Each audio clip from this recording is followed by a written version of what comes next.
Ladies and gentlemen, this meeting will be held in Polish, but with interpretation into English and sign language. You can also switch on the transcription, and all the buttons you need can be found at the bottom of the screen. Ladies and gentlemen, let me welcome you to the meeting organized by the Fundacja na Rzecz Nauki Polskiej, the Foundation for Polish Science.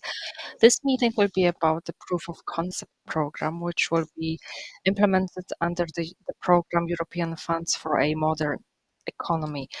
I'm Katarzyna Pronobis from the foundation, and today I will be the host of this meeting.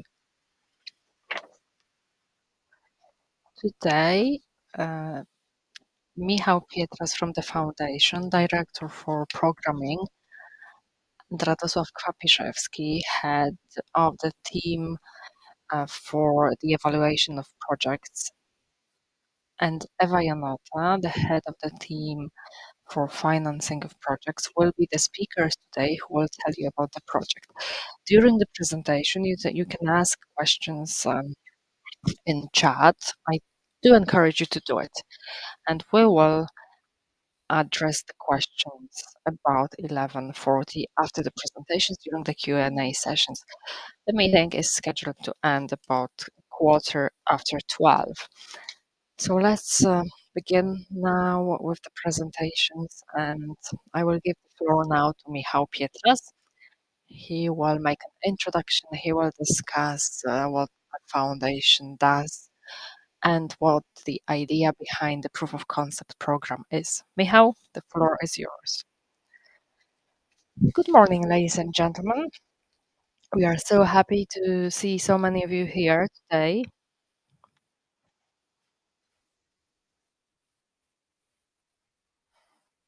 Today, we would like to focus on the proof of concept program. So I have prepared a few slides, a short presentation for this purpose. But before I begin, I would like to make a short introduction. The Foundation for Polish Science has signed an agreement with the Ministry of Funds and Regional Policy, which concerns four tasks within the European Funds for a Modern Economy program.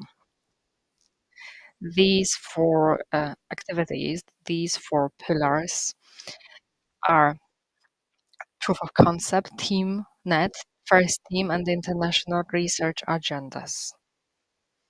The international research agendas have already been announced. The call for papers has been already made. And also, a few days ago, we announced the proof of concept program. Therefore, today we will speak about the process of submitting applications and taking part in being ranked in the program. Soon we will also announce the call for papers for first team and team net at the end of the year. Prime is also a project we will offer.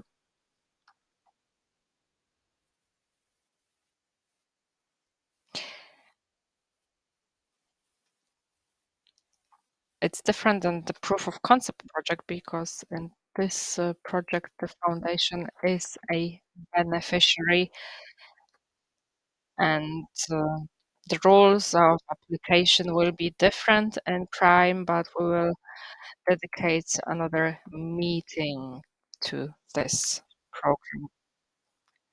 So this is what we have to offer. This is what we offer now and today. Let me focus on the proof of concept program, which will be discussed by Radosław Kapiszewski, our colleague. He will discuss all the rules of the program. He will be also in charge of, he will be the contact person for you also afterwards. Prime and POC do have a lot in common, and that they supplement each other, but they are two separate, independent programs.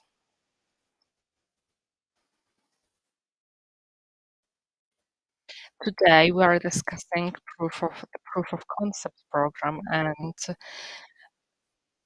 the main idea is the following. You do have some findings of research from some previous programs, and these findings, these research results, can be verified here in terms of whether they can be applied in the economy. So if you want to have a look and study them more thoroughly, if you want to have more time for that, more than you had in the previous grants, because you want to find some economic and commercial potential in the research. So this is what the program will be about. The Prime focuses in turn more on people and team and technology transfer. So these programs supplement each other. Unfortunately, they won't start at the same time, but in 2 years' time, they will be running parallelly and you will be able to take part.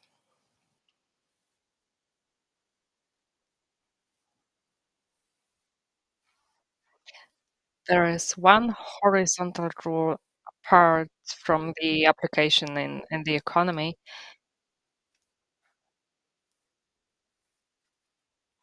Namely, we have to rely on some strategic areas that in Poland has been dubbed national smart specializations. So each time we will announce the current list of these specializations. Obviously, the goal is to find a practical application of research in the economy, but it has to always fit into the national smart specializations. So this is a list. It's an open list, open to researchers from any field of science, because any field of science can meet and achieve these strategic economic goals. We would like to um, encourage people representing the community of social sciences and humanities to join the programs. This also applies to the proof of concept, because it's a short program. You can apply relying on your research from previous grants. So it's especially interesting to social scientists and humanities researchers to look into potential applications of your findings in social life, in social sciences. So much for the introduction. I would like to welcome you warmly. And now, please listen to Radosław's presentation. And also, please, if you have any questions, do ask them. I will try to answer today. If it's not possible, we'll get back to you otherwise. Once again, thank you for your attention and enjoy this meeting. Thank you, Michał. And now over to Radosław Kwapiszewski, who will discuss proof of concept in detail. Thank you, Katarzyna. Good morning, ladies and gentlemen. Uh, Please confirm that you can already see the presentation on your screens.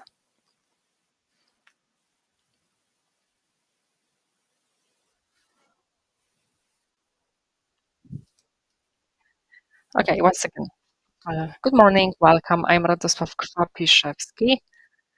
I have a pleasure to talk today about what we offer under the Proof of Concept program.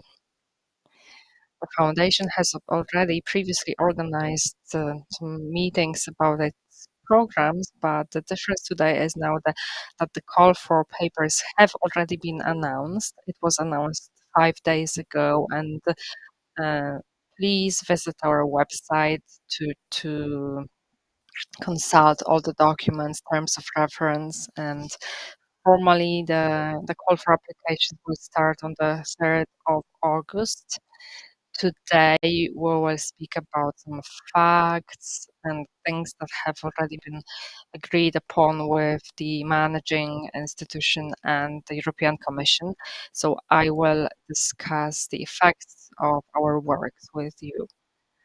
So, who's the target of the program? Well, scientists, researchers at any stage of their scientific career. This is important, and maybe it's going to be an interesting experience to us. Namely, we will be evaluating a researcher depending on the stage of their career. So we have no requirements related to their degree. They can be uh, PhD students, senior postdocs, professors, no limits here. And there are also no limits about the field of science. So your project only needs to fit in with one of the national smart specializations, the NSS. So there is no limitation here, but we will focus on some formal requirements. So you need to be hired in a Polish research center at least half time for the project. And also the leader researcher should be a creator, co-creator of some research results that are the basis for the proof of concept program with some commercial potential. So these are the main ideas of POC.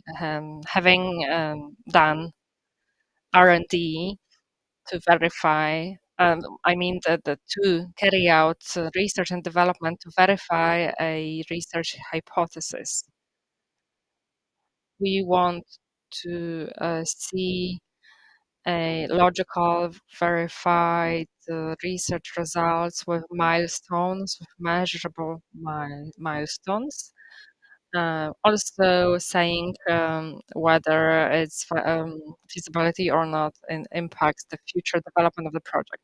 So this R&D is to verify the potential of the commercialization of the research. So we will have some indices and indicators for the project. We are not expecting you to start a company or sell your rights at the end of the project. Of course, it will be highly recommended and satisfactory to us. But as a rule in POC, the main objective is to carry out research and development just to advance on this path towards commercialization. We want to support your activities at these most critical and risky stages. Well, I mean, risky in terms of financing and R&D. This is to fill a gap on the market, to support you, so to encourage you to verify the research that you already have, but you don't have support for the time being on the market, to look into it once again. So we want to develop scientific careers in Poland through supporting cooperation with the market and also boosting good practices. Interestingly, you will be able to carry out such a project together with a company. There is such an option, but let me highlight that the funding will be only given to the applicant. Let me now discuss this cooperation.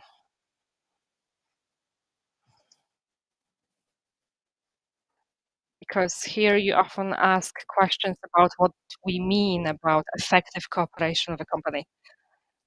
So the best thing you can do is to read the European Commission communication about the framework rules and the state support for research, development, and innovation. Because This communication describes thoroughly what effective collaboration is about. Secondly, effective collaboration is when two parties carry out a project and there is a distribution of tasks. Both parties contribute and share risks, scientific risks, technological ones, etc. And one important thing here, um, the conditions of the project, the conditions related to the cost, to the risk, to the intellectual property, to the dissemination of the results, all these have to be defined before the project. So when you're applying, you have to attach a letter of intent to your application, which includes these requirements. And before you sign the funding agreement, we would like to see an agreement you have already made for the time of the POC project. And very importantly, we don't think that a contract for research services is a form of effective collaboration. We want to motivate you to reach out. Obviously, not every project can be carried out as effective collaboration, but if it is doable, you will get one extra point for that. So, as we are talking about application evaluation, it will be divided into two stages. One is a formal stage. We will check whether your application is complete, whether it contains all the required annexes, and then we'll check the eligibility of costs. And then there will be the second stage that consists of subject matter evaluation. And here we have two types of criteria: yes, no. Um, these are obligatory criteria. So both have to be met if you want to move on. And then ranking criteria. So the fifth criterion on collaboration is not obligatory. So here you'll get points. So you will see it, and the maximum of 24 points is what you can get, and the sum of points will decide um, your place on the ranking list. And if two entities get the same number of points, then conclusive selection criteria will be applied. When it comes to obligatory criteria, so the first one is eligibility of a project. So we'll have to check six things. These are simple and well-known requirements. So, for example, whether the project will be implemented in Poland, whether it's not about excluded um, uh, activities, and whether any um, industrial and development research is envisaged or not, because we do not fund basic research, and whether the leader of a research team is employed at least part-time.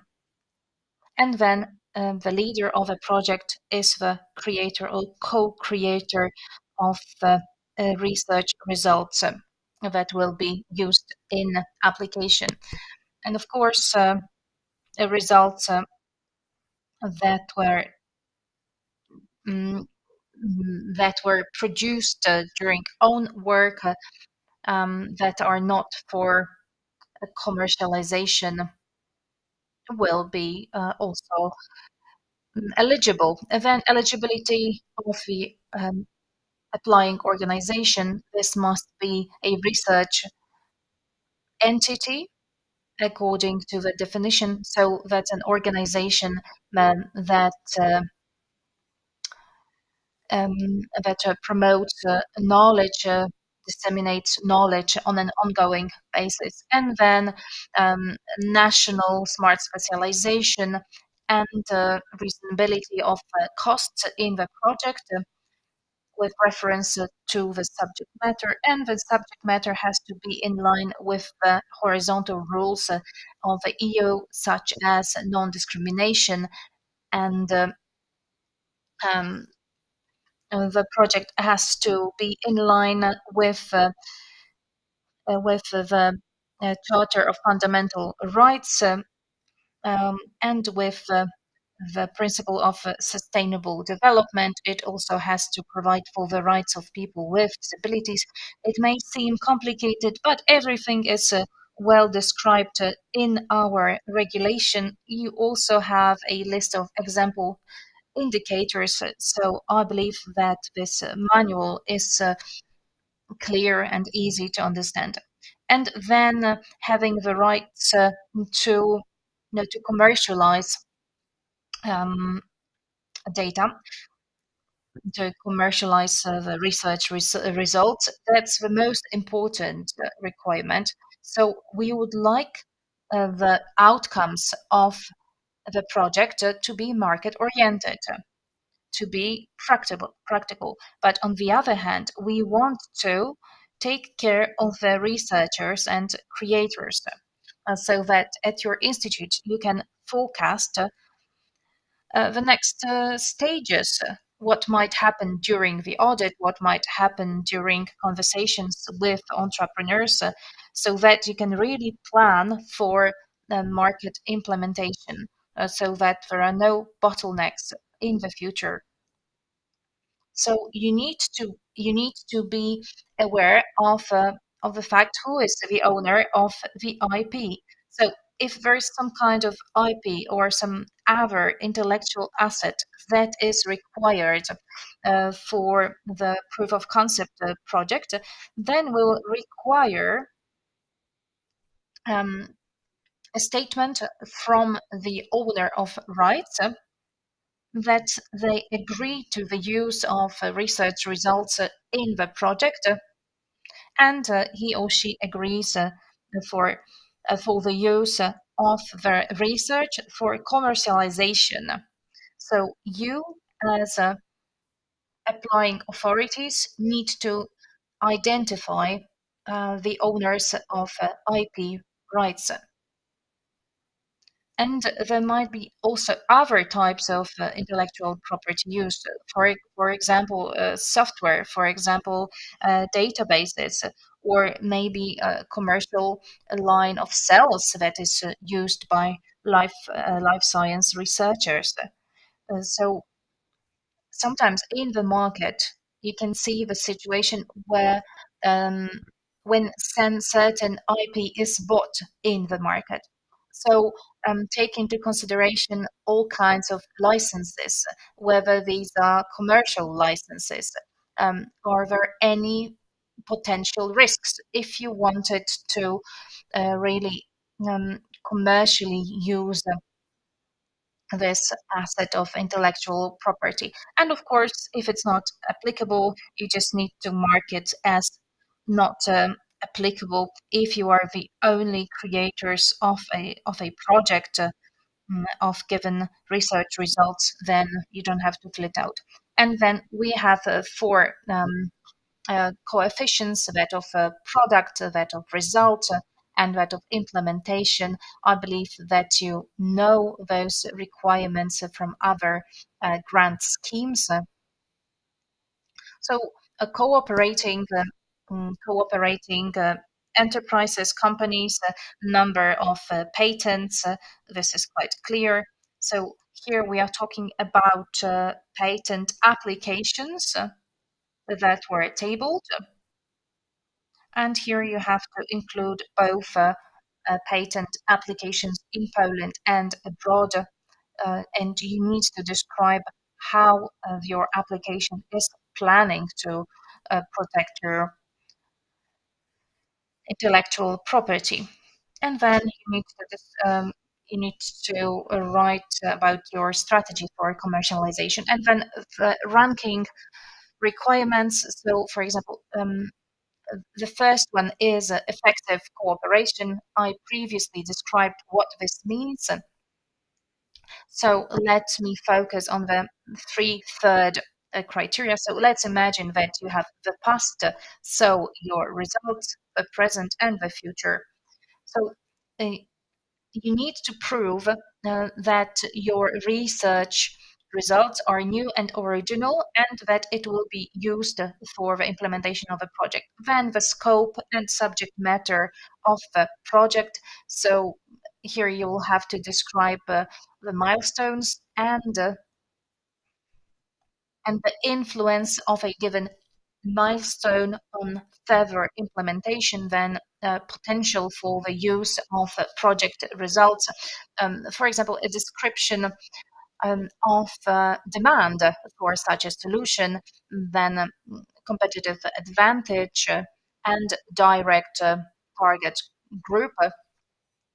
So your project might also lead to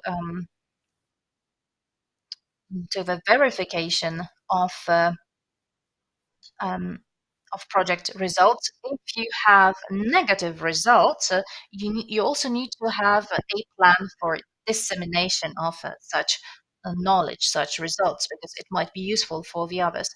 And then competencies of the project team, especially we will concentrate on the head researcher. There are questions about experience, about scientific results, impact on a domain, and of course, all in line with a stage of one's career. Of course, we will not demand as much from a junior mm, PhD student as from a senior postdoctoral researcher. So this criteria will also assess the competencies and role of the project team. So here, as I already said, these are ranking criteria. And two conclusive criteria here are the potential for the use of project outcomes and then novelty and originality of research results. And funding and timelines. The timeline is um, at most 12 months, and then funding ceiling 700,000 zloty.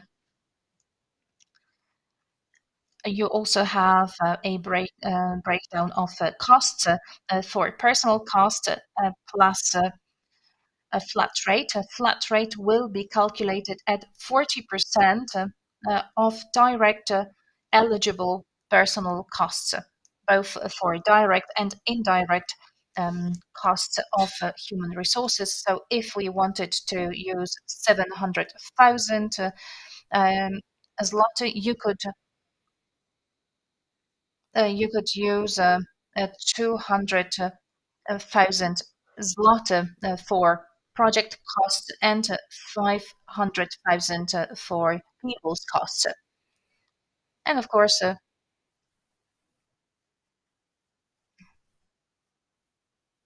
what we will assess is the engagement and share of personal costs in in the whole of a project.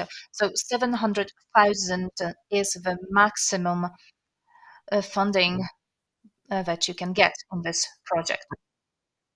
And now, eligible costs are those costs that are needed, vital for the implementation of a project. They need to be in line with the contract, and they need to be in line with the guidelines on eligible costs, and they need to be in line with the list of eligible costs from the catalog of our POC program. Remuneration. What do we mean by remuneration of personnel? So here we find eligible job contracts and contracts for mandate. That's the stance of the managing authority. So if you had any other costs, they will qualify as a part of a 40% flat rate. So-called contracts for a task in Polish umowa o dzieło will not qualify. And then about the flat rate itself, which is at 40% of direct eligible costs. This may include materials, leasing of equipment, publication costs, and then subcontracting, per diems, transport, participation in conferences, and so on. We also have so-called indirect costs. And given that we are open to all kinds of projects, then in the justification, you have to show what is the percentage of indirect costs in your project, and you need to plan and budget your expenses. So when it comes to the flat rate covered costs, they are they are treated as real costs incurred. So the participant does not have to gather documents and invoices proving it. So this 40% flat rate will be cleared on the basis of um, personal costs, people costs that are eligible.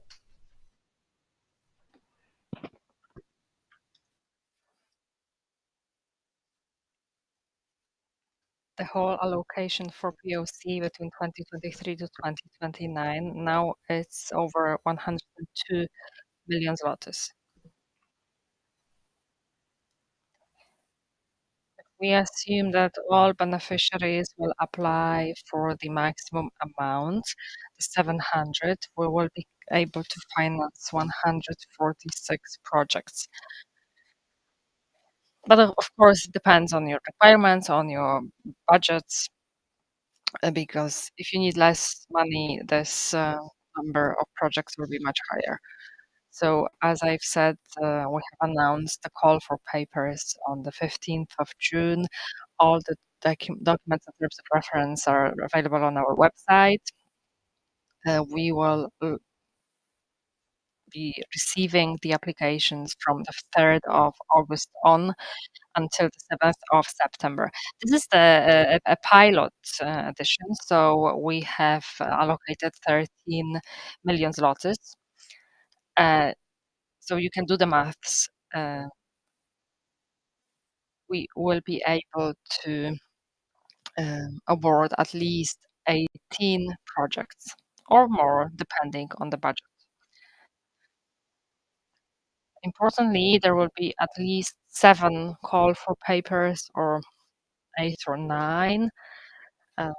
We'll see. The next one will probably be announced in the spring. Now it's been scheduled for mid-March, and the call for papers will be receiving applications from the 4th of April on. So I'm just telling you this. I'm just telling you this that if you're not ready for this edition, there will be 2 each year in spring and autumn. So if you are not ready yet, please apply in the next edition. If you're now carrying out different grants or projects, maybe you're applying for NCN grants, you will still be able to make use of a POC, which might be a form of continuation of a project for you and bringing it closer to the market. So much from me. Thank you for your attention, and please, um, I'll be happy to take questions. Thank you. As you've mentioned, let's move on now to the Q&A, and the first question is about submitting applications. Can you apply in consortium with another research center or research centers and universities without any commercial companies?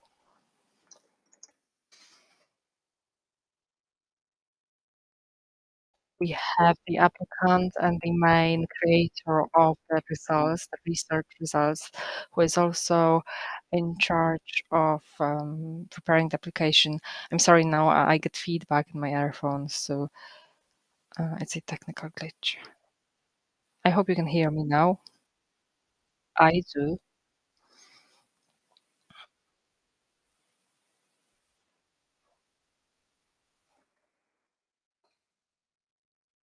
Again, we there's no such option to apply in consortium with someone. You can apply as the main creator, originator of the results, and some other people from the project who needs to be hired, who needs to be staff of the research center. So uh, no consortium, but a partner agreement between the applicant and a entrepreneur. A question about finance now. So the question is about the level of indirect costs in the project. Good morning. Radek has already discussed this in the presentation. The 30%, 40%, it's the flat rate for indirect costs and any other direct costs. We don't suggest any split of costs. You have to decide it yourself, but the 40% covers both direct and indirect costs. Let me make it clear. We have suggested a catalog of costs to you. So that's more or less you can get an idea of what kind of costs we expect, but it depends wholly on the nature of the project. So it's totally up to you and your unit. It's your internal decision to split the costs.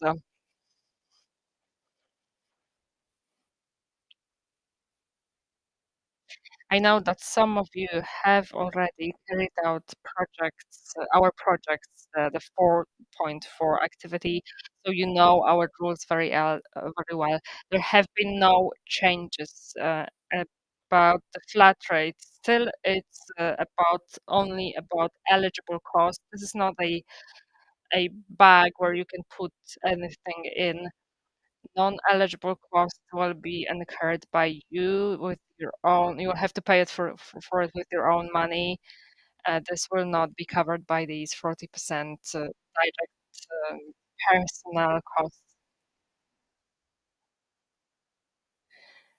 Do you suggest gross salaries? No, we're not suggesting anything here. I think that you will do great if you rely on your internal rules.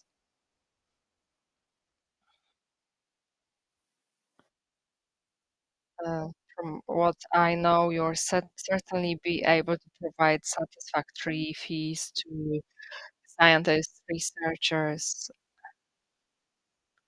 and also these pays will be encouraging for researchers to encourage them to embark on the projects. We have already seen many projects over these years, so certainly there are no limitations that would prevent you for paying a good salary.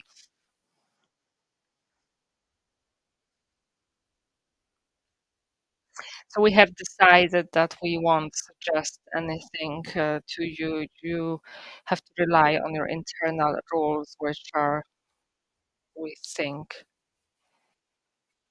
um, good enough to provide appropriate salaries. So a salary cost, according to you, is an extra payment to the employment contract or the employment contract itself. Well, both of them also being delegated to a project, also having uh, an extra, an additional extra €2 salary. These both are concerned. There's one condition that need to be employed half time, and uh, both forms will be eligible. Uh, but these rules should be included in your internal rules and regulations. Our guidelines specify this. So these rules should be included in your internal rules at least 6 months before applying. Thank you. Radosław, a question over to you about collaboration. Can we make this project together with a foreign center, let's say from Germany, uh, so that we can use their equipment, or maybe it's better to arrange it as subcontracting? Well, depends on you. It's up to you to decide on the forms of collaboration. A foreign unit can be a partner, but anyway, you will need to draft a agreement. But there are no limits here. It doesn't have to be a Polish company. It can be a foreign entity. Another question. Let's imagine there's a PhD student who has no employment contract. He's only a grant receiver. So does he meet this requirement of being a half-time worker?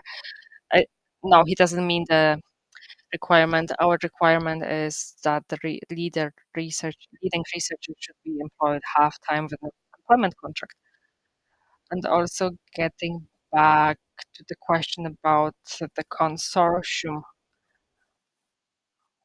we haven't uh, taken this into account because we expect this to be a short project, 12 months long.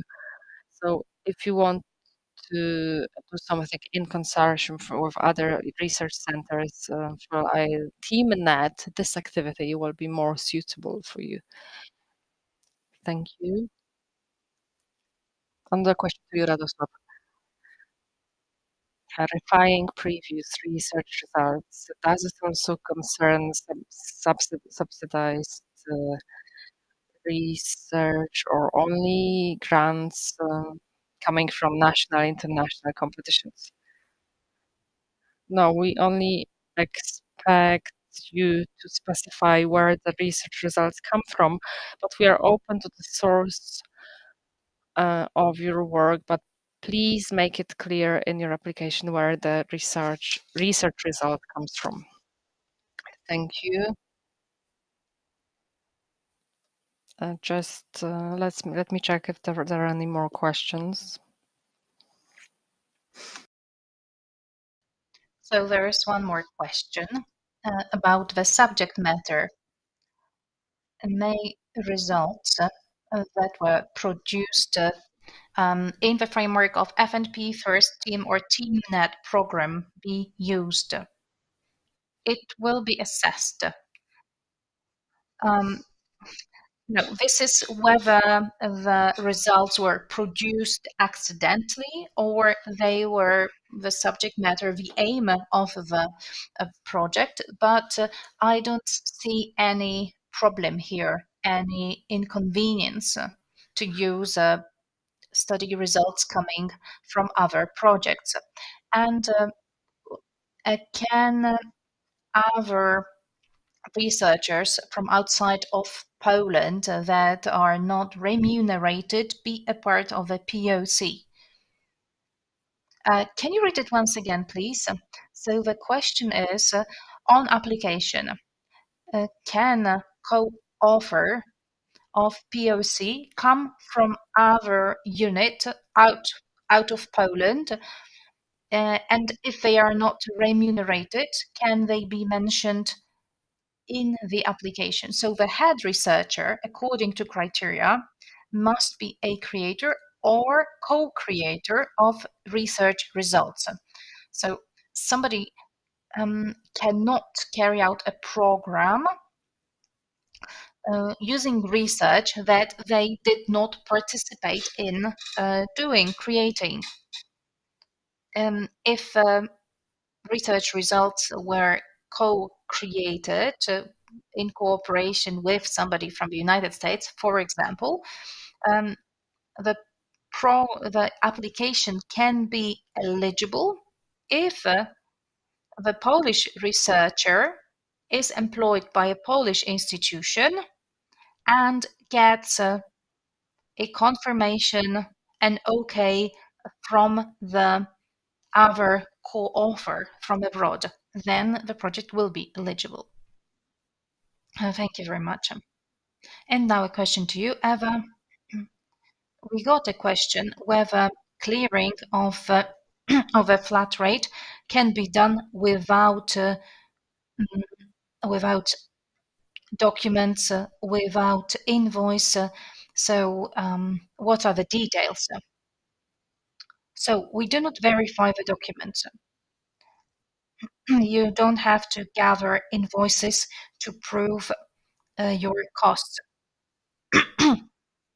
But we cannot say that you will not be controlled by others institutions that would like to have a look at your documentation. So it would be good to know what is the relationship between costs incurred and the project. So we will not verify anything else but those people who are employed on the basis of job contract.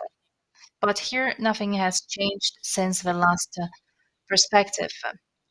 So definitely we will not verify the documents that are the basis for indirect costs.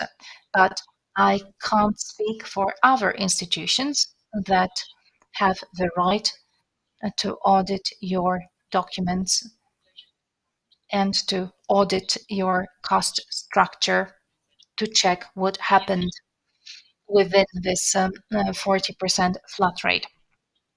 And then you need to follow your internal regulations. So we cannot free you from this obligation to follow your internal rules. You mentioned monitoring institutions. So who will monitor the spending within this 40% of the flat rate? So that's the beneficiary.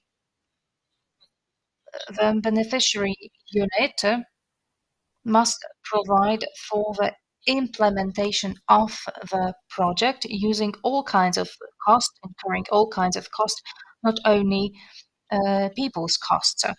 So we will just calculate the flat rate at 40%, just the way it was for the 25%. We are not interested in your spending,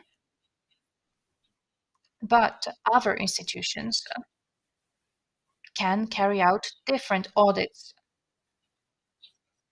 For example, the tax office or the European Commission. Um, so there are all kinds of possible bodies that could audit your program. So these are the institutions that can audit your spending, not only during the project itself, but also 5 years after its implementation. And the next question to you, Radek. If I have a functioning prototype, is it a program for me if I wanted to verify whether I can, let's say, make this device smaller, package it, make it available? So I would say that we would like to fund the projects from the initial phase, but we do not want to limit ourselves. What's important for us is the source of research results. That's the most important thing. We want to prove or disprove the hypothesis, but in general, yes, we'll accept such projects. And then partnering companies, can those come from abroad? Yes, of course you can do it, but you will need a contract ensuring the intellectual property. And can an applicant have a working relationship, professional relationship with their partner company? For example, work as a consultant or as a member of a scientific council. So this is very much about the conflict of interest. So such a question must be answered on the basis of existing internal rules for the beneficiary. So of course, the best way is to avoid any conflict of interest. If it's not possible, you can try to find a replacement or just quit some activities. And can we apply in the second half of 2024? Theoretically, yes, but then you will have to follow some of our caveats. We wouldn't like it to happen. Projects are shorter, um, 12 months only, and the projects are to meet the market demand as it's today. So if you start your project in the second half of next year, information that you provided might not be up to date anymore. So our goal is to sign agreements in 3 months after the publication of results, and then in the next 3 months, the projects must start. And if the beneficiary is not able to actually launch their project, they will have to provide additional information, and this would only complicate the whole procedure. So we do not recommend applying now with a view to start in the second part of next year. What about background IP? Can you have a paid license? So if you have some background IP which is required for the use or um, enjoyment of intellectual property that somebody else is a co-creator of, then of course such a license for background IP is okay and is necessary, but it has to be mentioned in the application. Because the question is whether you need a certain tool, certain IP to be able to work on your own IP. Uh, so I think that here we could add one thing. So uh, who should make a declaration of of the author of this background IP, and what about works that were offered by many people? So that's the author of the application who has to specify, identify those people who are the creators of IP that will be used. So, And just as I said in the beginning, we want to verify those people that are co-creators and whose agreement is needed if we want to work on on a given item of IP. So what's the minimum and maximum level of TRL if it is to be qualified for POC? So we decided that we will not refer to the TRL levels, to a technical readiness. But we definitely exclude basic research. So from 2 to 4, this is what we expect. That's the moment of advancement of works when we can make first hypotheses. This is a very risky stage, but um, we do not really include any limits when it comes to TRL. So, for example, higher TRLs, like pilot studies, prototypes, this can also be included. And can you reapply if you fail in the first edition? Well, this is only the first edition, so we don't expect any limitations here. So you will be able to reapply. But as I've said, this edition is a pilot. We want to see uh, what's the response of the market, how many applications we will get. We do have some plans or expectations about the number of applications to be received, but obviously time will tell.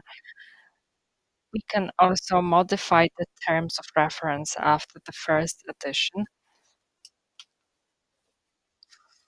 And of course, we will be able to make amendments in the documents as the intermediate body. But as for today, there will be no limitations about reapplying.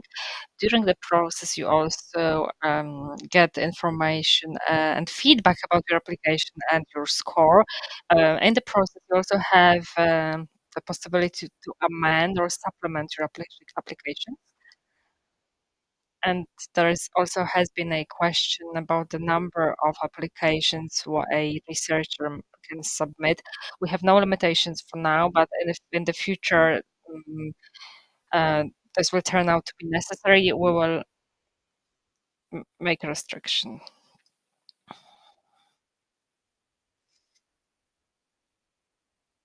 Thank you. Now,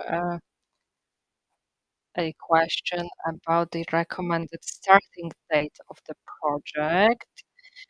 Given that the call for papers ends on the 7th of September and the results will be in November, the contracts will be signed between January, March 2024, and then the project will start within 6 months of the contract. So this puts us more or less in September 2024, in June rather. Uh,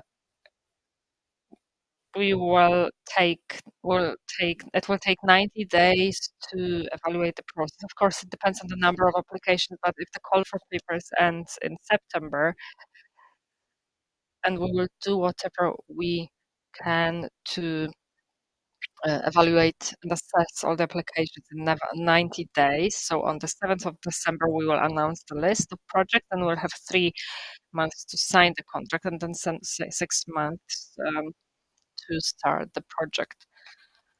So technically, the project should be able to begin before uh, the summer. So I think you should expect more or less to begin in spring. A question about definitions now. What do you mean by a research center? Because the definition now of the beneficiary doesn't specify this.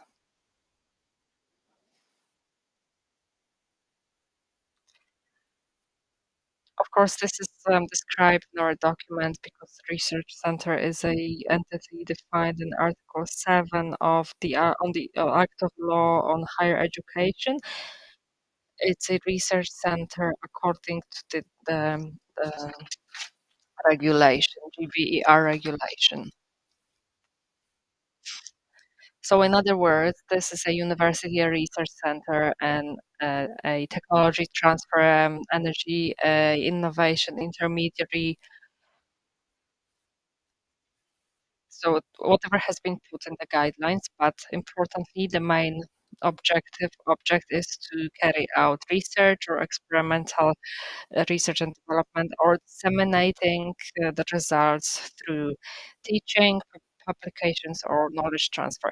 If such a entity is also a commercial entity, the income from commercial activity should be settled separately. So it depends on whether this company also does commercial activity, or whether its main purpose is to do research. Thank you. We're speaking now about the personnel of the project. If you take the financial costs, can they include the workers of the technology transfer center who will be involved in the commercialization of the project's results? Uh, Eva, I think I will ask you to reply to this one, but as far as I know, they are considered administrative workers. So we think that in most cases, their salaries will be concerned by the 40%, will be covered by the 40% flat rate. But I have to double check with Eva. Yes, that's correct. They are administrative workers. So these are eligible costs, but within the 40% flat rate. These are people hired for research works, but this includes teaching staff, technical staff. Eva, a question to you about the growth rates, but as far as I remember, you have already addressed this. So let's move on about the um, employment contracts. Can you be hired full time at the university and half time in the POC project, so that you are on the whole hired um, more than full time? You're more than a full time employee. No, you can't do it because full time is the maximum, so you have to split full time between projects. Because I can't picture any employment contract that would allow for a worker to work more than full time. So any audits we have, the conclusion is that we have to uh, have half time, sorry, full time workers is the maximum. So what you are saying is that working 12 hours a day is not possible. Yes. Okay. So another question to you, Eva. Can the applicant can be the head of the project and not be paid because he or she is hired full time in another project? Well, I have to say that, well, I don't think it's doable because we have one of the criterions which says that the head researcher needs to be involved at least half time in the project. Of course, you can hire them half time and pay them with your own money if they agree, but we need documents that confirm that this person is hired for the project half time.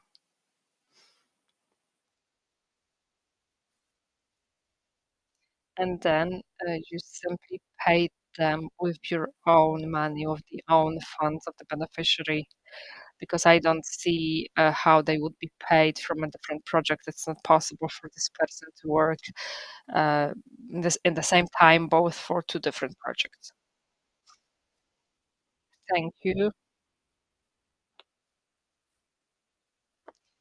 Can we include the basic salary and an extra for the project for the head researcher, the extra following from the rules of the beneficiary? Yes, this is possible. You can do it this way. There have been no changes here.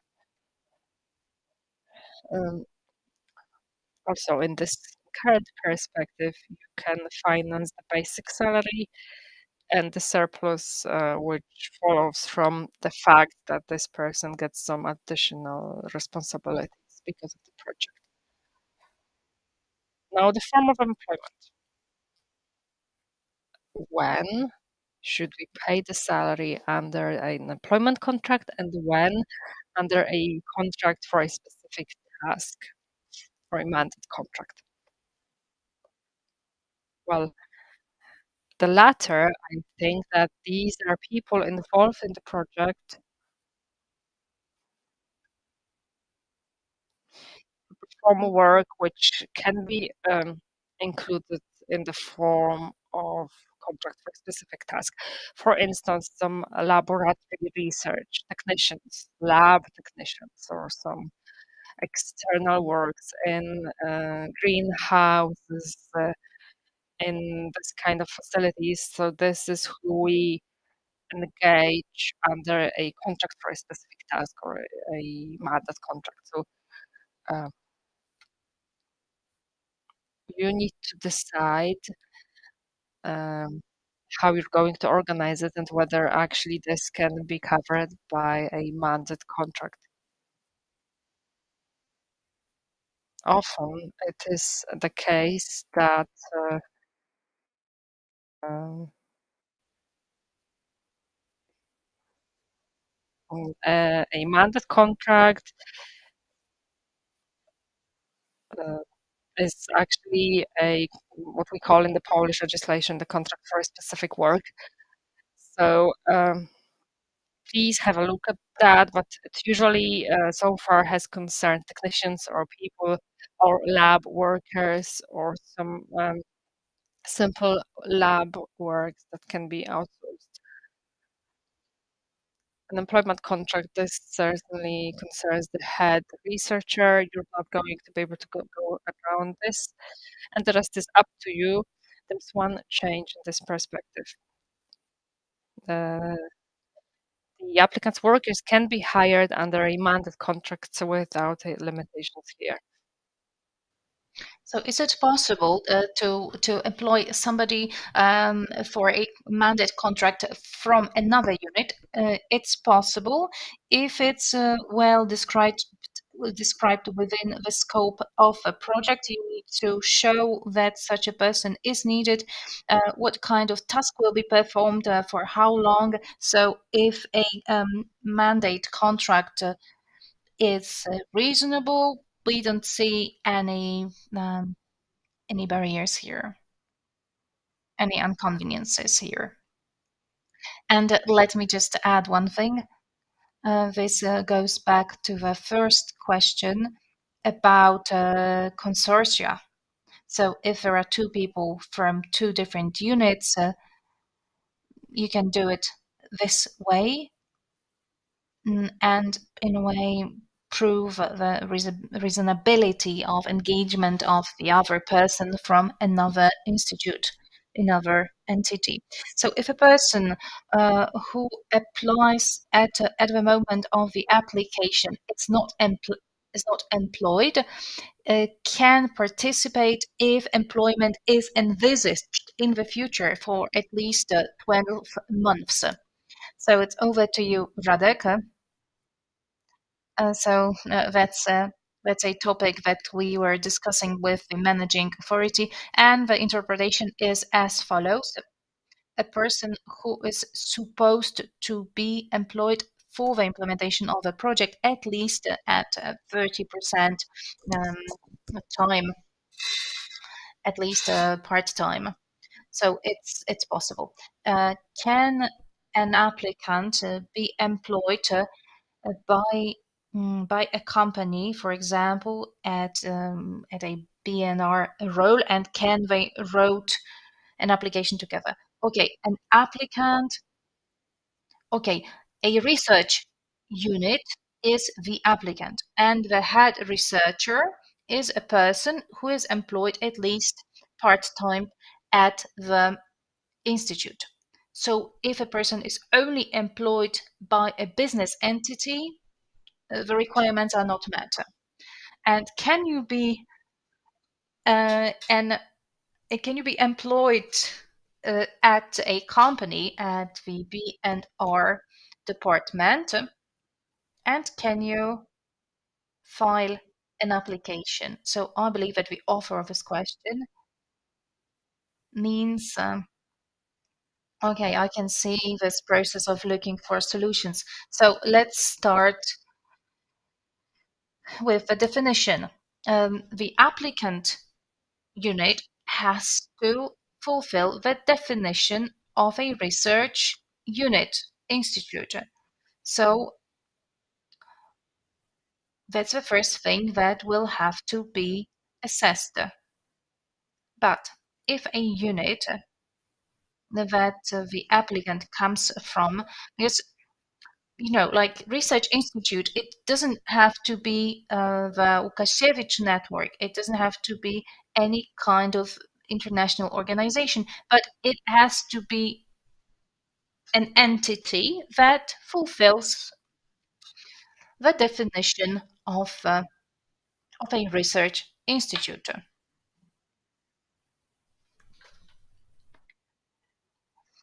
Okay, so still about employment. Um, so researchers and head researchers, do they have to be employed by the same institution? Um, do they have to be employed by the applying entity? So definitely the head researcher has to be employed by the applicant. Other people, if they work on the basis of job contract, they have to be employed by the applicant. If they cooperate on the basis of a mandate contract, they can be employed also by somebody else. But this is all connected with the reasonability of costs. Definitely, the main head researcher has to be employed by the applying entity, and the rest depends on how do you prefer to book your remuneration. How do you want to organize your contract? Radek, would you like to add something? So, employment of such a person or contracting such a person has to be justified. So, you need to prove and explain why do you need to use this really complex financing and contracting model. And if the committee for the assessment of projects approves, then such a solution can be used. But once again, the head researcher must be employed by the applying authority. Um, Project management costs, are these direct costs or indirect costs? Project management costs are cleared as a part of the 40% flat rate. So this 40% is for all kinds of administrative project management coordination purposes. So administrative tasks of any kind connected with the project are accounted for as a part of this 40% flat rate. And if I may add one thing, I encourage you to have a look at the catalog of eligible costs, which is an annex to our regulation.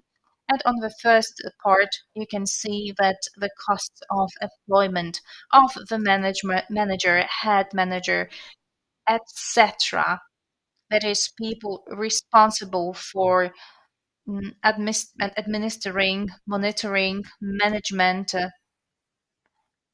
those costs can be funded by the 40% flat rate share.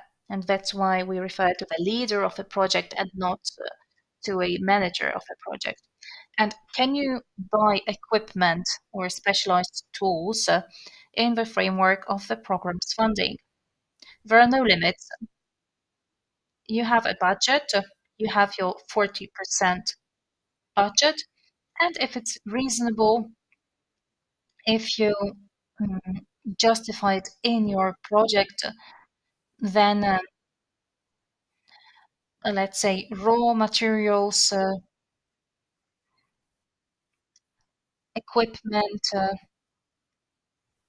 can be funded if it's required, but you will have to describe it because we need to understand how you want to implement your project.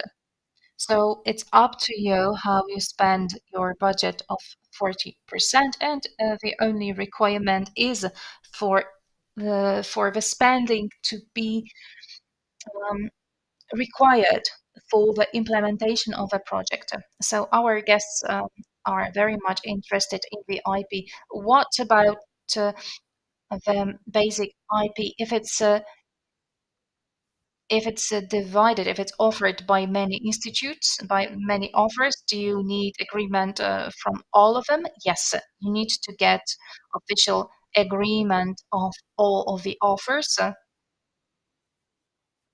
We we do not require a big document. This might be just one statement enumerating people from one institute, from one entity, or you might provide some separate statements, but they must agree to the use of the research results in the project and agree for the potential commercialization. And Eva, there's one more issue that needs to be clarified. That is employment. Uh, can you can you explain what's the difference between full time and summing of a few part-time jobs, that is 276 hours, and employing a manager part-time? Okay, that's a limit of 276 hours. Uh, this does not uh, apply only to the EU-funded projects. It's about engaging any any person. So sometimes at universities, we have people who are employed or contracted at many different institutes and universities. And there is no such limit for people who act as teaching professors or teaching assistants, or they sign mandate contracts or task contracts. So when we talk about those 276 hours limit, we are talking about any type of professional engagement, be it for the sake of projects, be it apart from projects, but in all other forms and for all other entities. That's why those statements are signed not by coordinators, but by researchers, because researchers know whether they exceed the limit of 276 hours in a given week or not. And that's a totally separate issue. It doesn't have to it doesn't have to do anything with this requirement for part-time employment at 50% time limit at the applying institution. And there was the second part to this question, right? I guess that I could ask another question from the same category. So, remuneration. Can people be remunerated by additional payment as a percentage of their contract? And how can you delegate people who normally work on the basis of a job contract? Okay, so we are talking about the head researcher, I understand, because the leader, the manager, is remunerated at 40% of a full time. And when we are talking about the head researcher, they need to be engaged at least part-time, that is 20 hours. So I understand that in this question, you would like to remunerate the head researcher by just additional payment and not providing part-time employment. But the question is, uh, who who covers this part-time job? So if somebody works 8 hours a day and they are to get additional payment for 4 hours, the question is, what do they do for 4 hours a day without this additional payment? If if they carry out two projects at the same time, it's not possible. So I believe that your question is to understand whether you can cover um, part-time, so half of a full-time equivalent from your sources, and we will fund the other. But definitely double funding, so funding half of the full-time equivalent from one project and the other from the other project, and then paying out an additional remuneration. This is not possible.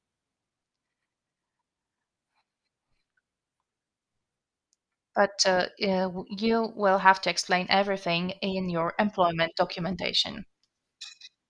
This is what we do.